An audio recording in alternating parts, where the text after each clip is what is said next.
হাত জোর করে মাফ চাই, নিরাপত্তা দিতে পারি নাই।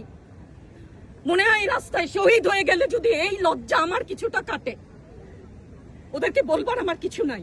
আমি হিজাব পরি বলেন আমি হচ্ছে গে জঙ্গি, আরো বলেন না যারাই প্রতিবাদ করছে জঙ্গি। হ্যাঁ, ৭১-এর সময়ের জঙ্গি এক যদি চেহারা অমন হয়, ২৪-এর জঙ্গির চেহারা এরকম হবে। তাহলে দল করলেই কেন, দল করার এটা স্বীকৃতি দিতে হবে না। দল করলে ক্ষতি কি?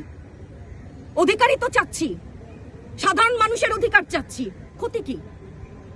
কেন বারবার আমাদেরকে এই কথাটা শুনতে হয়? এই বিভাজনের সুযোগ তো তারা বারবার নিয়েছে, আবার কেন? পিছু হটবা না, ভয় পাবা না। তোমাদের শিক্ষক আমরা লজ্জা পাই, তোমাদের থেকে শিখেছি। তোমরা যেমন আছো আমরাও আছি। যতদিন না ৯ দফা ওদের মান না হয় ততদিন মাঠ থেকে সরবো না। কেউ নিরাপদ না তো। আপনি নিরাপদ? সংবাদ কর্মী আপনি কি আত্মসম্মান বিসর্জন দিয়ে বিভিন্ন নিউজ লেবুর